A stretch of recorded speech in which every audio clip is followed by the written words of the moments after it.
Hey folks, and welcome to the MetaMax patch rundown. I'm just going to go over the patch notes and give you a brief description of what's changed, as well as how that's expected to affect the gameplay in general. First of all, as we can see here, there's the call to arms notifications. These are basically just an improved version of the blank needs attackers or defenders in Community Warfare, the little pop-ups you get in the bottom right. It's a nice improvement, and it also goes along well with the whole Community Warfare, the 3 phases that we're doing now. And so every 8 hours the map will change so that you can attack again and you'll have to defend again. And so instead of the 24-hour attack defend cycles, it's now 8 hours. Which is great because it means that people in other time zones than like NA will actually get to participate in Community Warfare in a meaningful way. In addition to that, you can also add members of the same faction to your unit group that you had before. Before it was only members of your unit that you could add. And then I'm going to skip over this bit for now because that's the biggest bit. There's some changes to the override functionality. Definitely a good thing. So now instead of just lasting 5 seconds when you hit override, it's a toggle where if you hit it, you're going to override shutdown no matter what, and then if you turn it off, it'll stop overriding shutdown, also meaning that you will power down if you're currently over 100% if you turn off your override toggle. And general changes, it says enemy ECM no longer affects turrets. The wording on this is really weird. But there's no way that I can imagine this being a good change. I think ECM is one of the most important things to counter the LARM turrets on assaults, and the turrets on Community Warfare do not need a buff, so I don't know. We'll see how that works out. Like I said, the wording is a bit obscure, so I don't know. There's also stuff on the faction grouping. I already went over that. And then there's a buttload of bug fixes. Nothing terribly great.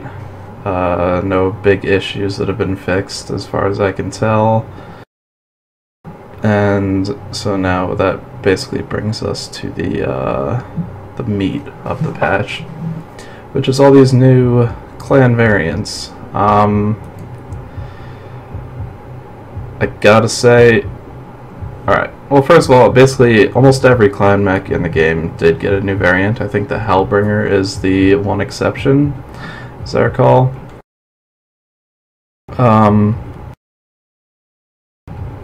But a lot of these, the changes weren't significant, and for a lot of the other ones, the changes were really significant.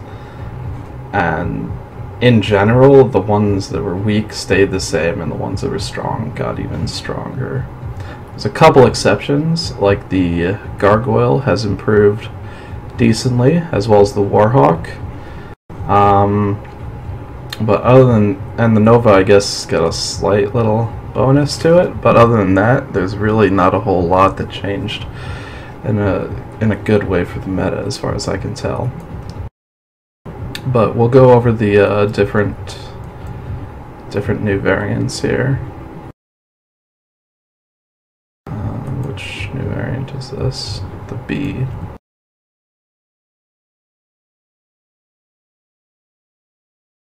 Alright, so as you can see, basically all these hard points were already possible. The only thing that was added is a left arm ballistic. Since we already had a right arm ballistic, that's not going to make a huge difference, since there's really not much that you're going to do with 2 ballistics, like on a 35-ton clan mech. Like, having 1 ballistic was really pushing your tonnage before, so 2 is not going to be any good. Next up, alphabetically, we have the Direwolf S, which comes with 3 jump jets, as well as energy side torsos, and an extra missile hardpoint on the CT. It's a lot of different options for what you can do with this, but I'm basically going to build out what I see being the most problematic build, shall we say. which is just going to be basically a Pop-Tart. It's really just better than the old Double Gauss Double ER PPC was.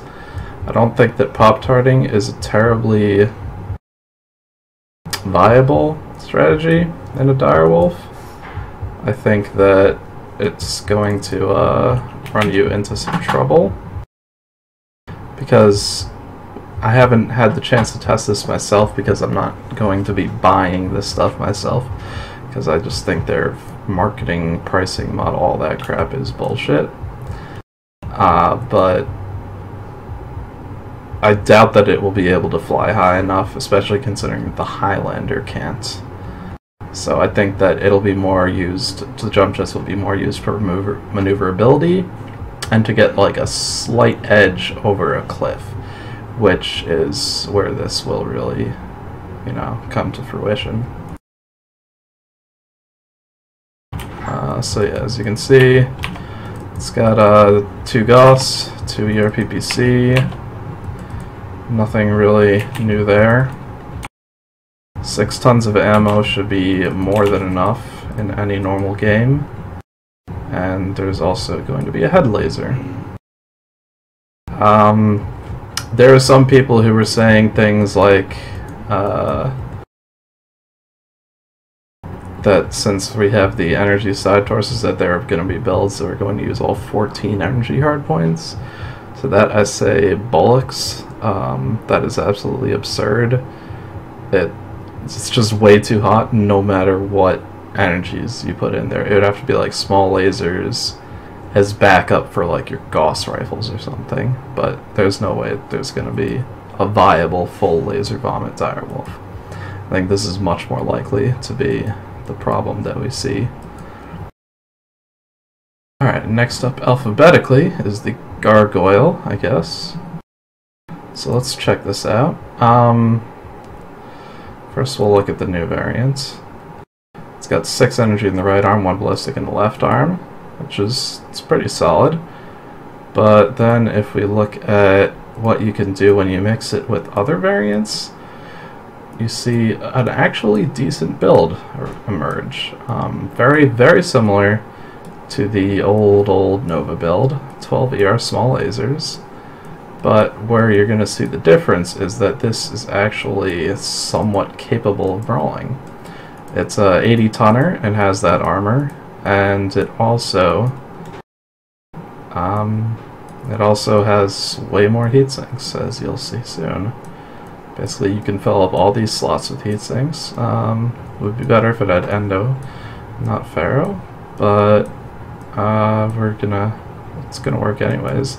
There is a lack of tonnage here, which does make me uncomfortable.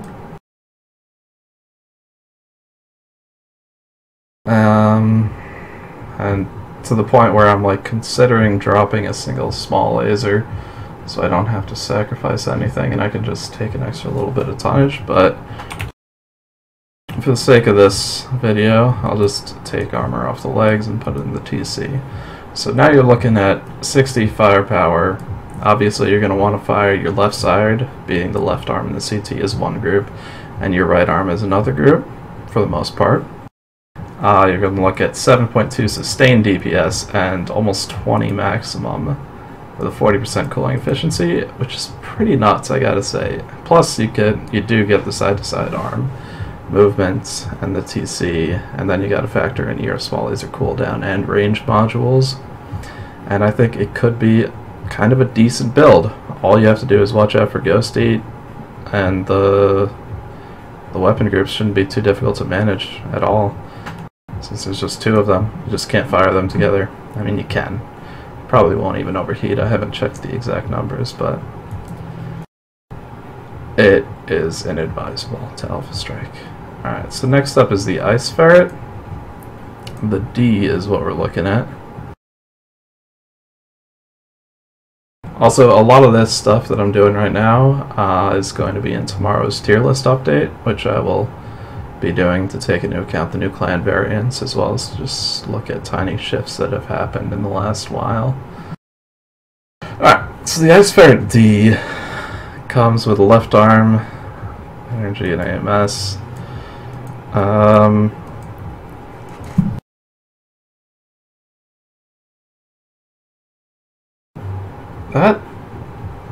I'm not sure about if this right arm is any use. Does it actually? Okay, so this one actually doesn't suck. It has a right arm with 2 energy, which is 1 more than any other mech has. And the CT has 1 energy. I'm pretty sure that that's the most any Ice Ferret has in a CT. I think they all have either 1 energy or none. I'm just going to go through them really quick to double check. Yeah, see, that has 1 energy, so you could use this variant as well. Yeah, so they all have 1 energy except for the Prime. But now we're looking at a variant with 5 energy hardpoints, which means that for the first time you can use this 5-year medium laser build on a chassis that is kind of appropriate for it.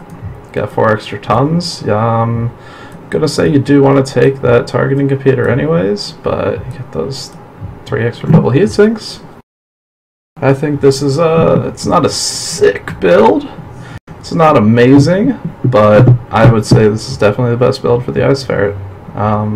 It's got the speed, it's got the range, it's got certainly decent firepower for what it is, which is basically a light and a medium chassis.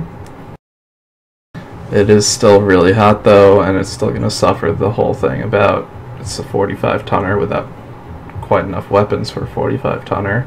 Doesn't have jump jets, doesn't have a lot of stuff, but it is certainly an improvement to the chassis as a whole. And next up is the Kitfox, the C. Now we already had the Kitfox C is right arm, which you see here, the ECM, AMS, and 1 energy. The only really new thing is left arm with 2 energy and 2 ballistics, and in order to, since we already have one with 2 energy, let me just find out which, yeah, the Prime already had 2 energy, this one just adds 2 ballistics, which, first thing that comes to my mind is machine gun stacking. So I'm going to build out a 4-year medium laser and a 4 machine gun Kitfox. I'll put in a ton of ammo, just placeholder for now. We've got the jump jets, max out the armor, and that's plenty of tonnage to work with for heat sinks. I might even consider upgrading the mediums to medium pulse lasers. Got another half a ton of ammo for the machine guns to round that out. That's looking good. Let's see what happens when we just max out on heat sinks and a targeting computer here. That looks really good to me. Okay, well, I got ahead of myself. Not really good, but it looks pretty good to me, as in something that might actually be viable on the Kitfox. Those 4 machine guns are not going to be anything to laugh at. This is looking, it's basically what we're looking at is an Ember, but it doesn't go nearly as fast, and it has clan tech. So it's a trade-off for sure. I don't think it's worth it. I think the Ember is going to perform better at this role. But the ER medium lasers, the fact that they have, excuse me, so much extra range does mean that it is going to be following a slightly different role. I don't see it being better than something with like 4 medium pulse lasers or 3 medium pulse lasers in ECM or streaks or SRMs or anything like that. But at least it doesn't suck. It's something new to the chassis, which is more than you can say of some of these. And onto the Mad Dog. Speaking of not adding anything to the chassis, what is it, the C? Yeah, so all we get out of this is a right arm ballistic. Which, okay, yeah, you could put 2 ballistics in there. I'm not even going to bother building anything for this because it's just such a tiny change. You could put 2 ballistics in there, maybe like a couple of UX and then a bunch of SRM2s, something super ridiculous like that. Might work, might be nice, I don't know. It would be weird for sure, but who knows. The more likely thing is that it would let you switch from a left arm AC to the right arm AC, which personally I am more comfortable with right arm ACs or right arm primary weapons than left arm primary weapons. It just feels better to me. Plus, you're usually rotating counterclockwise, which gives the right side an advantage.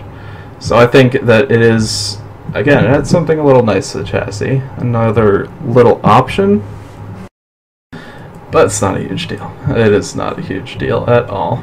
And onto the mist links. What is it, the C again? Oh no, the A. Sorry.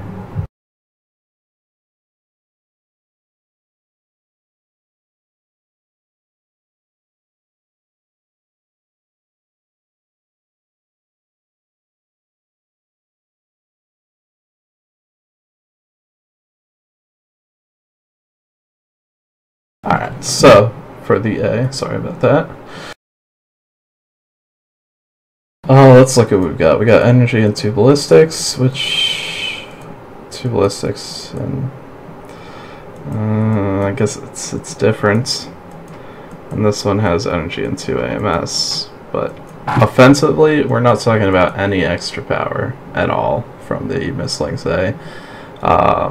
2 ballistics and energy. You're not going to be able to do anything with that you couldn't do with anything else. There's things you can do with it, but none of them are better. So I would say that's a completely useless addition. The Nova A, though, does have me slightly excited. If you'll see, we have a left torso energy hardpoint, which we didn't have before. What we had before was a right torso energy hardpoint. So if we take this, we can use the 2ER PPC build, because those hardpoints, they're not super high or anything, but they're high enough, you know? They've got, with the 5 jump jets, I think that it's not a terrible idea to use this as a pop dart. And it fits nice, it's not too hot, 41% heat efficiency with 18 double heat sinks for those ER PPCs. And you can just Pop-Tart all day long. It's not the most devastating Pop-Tart for sure. It's just 20 pinpoint plus 10 splash. But it's there, and it's a bonus. And next up we have the Stormcrow. And now, sorry, that's the wrong one. Yes, this is it. Left arm with 4 energy. That is the new thing. What I see this being used as is basically a way to mix the a buttload of little lasers. I'm going to go with ER smalls for an example. And a way to mix these with missile weapons. For now I'm going to look at SRM6s with Artemis, since if you use those with the SRM6 cooldown module, they sync up decently well with the ER small lasers. So let's get some of this going on. We got 6 extra tons. I don't think I'm going to bother with a TC since those smalls are just backup weapons really. Load up on heat sinks. I do have an extra half a ton left. What I'm going to do is I'm just going to drop a bit and I'll add a half a ton of ammo. And so there you have really nice firepower, 73 firepower, that's nothing to laugh at. Remember those small lasers are now doing 5 damage each, as I recall. Yes, 5 damage each. So that's like 25 damage adding to your Alpha Strike of 4 SRM6 with Artemis, which gives you really nice sustained damage and pretty amazing maximum damage. Basically, it's now just a little Mad Dog, really. Slightly less energy hardpoints, or actually the same energy hardpoints, potentially more, and slightly less missile hardpoints. Another option is to go for like an asymmetric energy build. For example, large pulse with 4 ER meads and then 1 ER mead in the head. This is an old, I mean, it's a normal build, and something like this is certainly viable. Personally, I'm not a huge fan. I think it'll be better, but it's not, you know, significantly better. It's not that big of a deal. And the Summoner. Now, as I recall, this one is completely pointless. Alright, right arm 2 energy, same as the D. Left torso 1 missile, same as the prime. Left arm 1 ballistic. I think we have one like that already. Yep, prime has a ballistic in the left arm too. So really, it is 100% redundant, as far as I can tell. I believe there are quirks for it. Let's take a look at those. Looks like it has a heat generation quirk instead of the cooldown quirk that was on the prime's left arm. So basically that's just a worse quirk. Not sure what the center torso stuff is on the other summoners. Maybe it's got a better center torso, I don't know. But really, it seems pretty useless to me. Timberwolf S, though, does not seem useless. Now, this is not going to affect meta builds, as in the Laser Vomit, because if you look at the new one, if I can click on the new one, which seems to be difficult for me. Center torso energy hardpoint, just like the C, so the CT is nothing new. But the side torsos each have 2 missile hardpoints, which the S had as well, but the S comes with those locked 2 jump jets, which means that if we look at the Timberwolf S, we have the ability to make the old brawler again. With the LBX-20, 4 SRM-6s or 4s, or either one's fine. Let's load up 6s for now. And let's do ammo.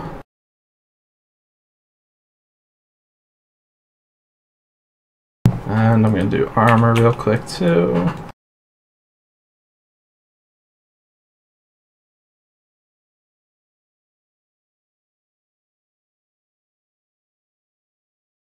Alright, I'm just going to adjust the armor a little bit.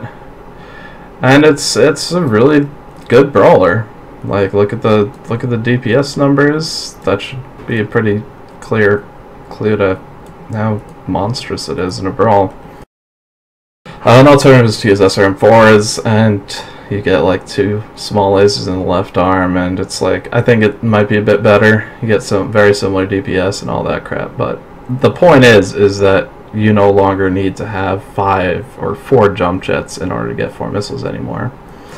It does also mean that hybrid builds, so ones with like 4 SRM6s and Artemis and then a bunch of medium lasers, those could potentially be getting better too. I've taken a look at a few of those builds so far, and there have definitely been some notable improvements. I haven't finalized anything yet. Like, I haven't found one that really struck me as being, okay, this is the best, but I'm working on it. Don't worry.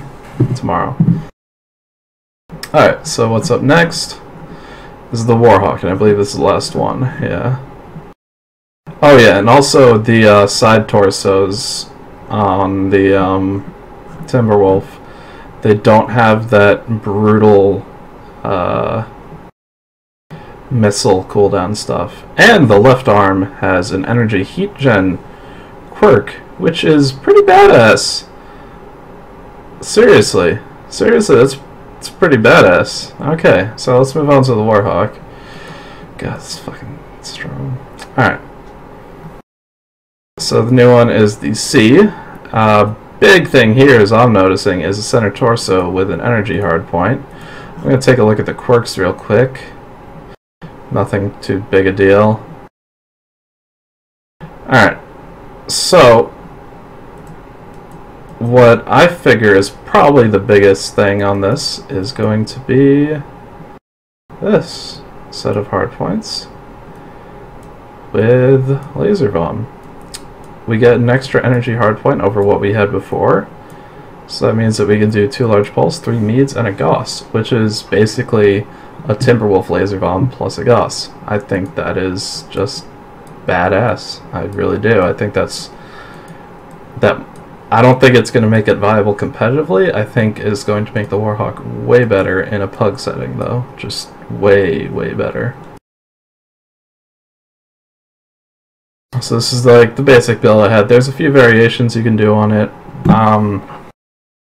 You can drop the large pulse and 3 mediums for like 4 medium pulse or something like that. You can do ER large. You can do ER PPCs and small lasers as backup. There's a bunch of stuff different you can do. But all in all, it is really cool. Oh, that's why it was looking weird. I was like, wow, this fit a lot better than I remember. It's armor. But yeah, basically I'm just gonna have to drop the legs down to, excuse me, 59 each, and the head to 17.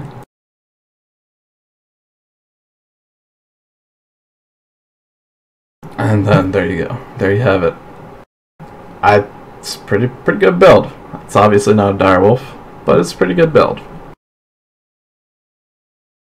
That also reminds me that on the Gargoyle you could also do some stuff with the new thing, with the C-arm, and do something like Gauss and 6 mediums or something just crazy like that.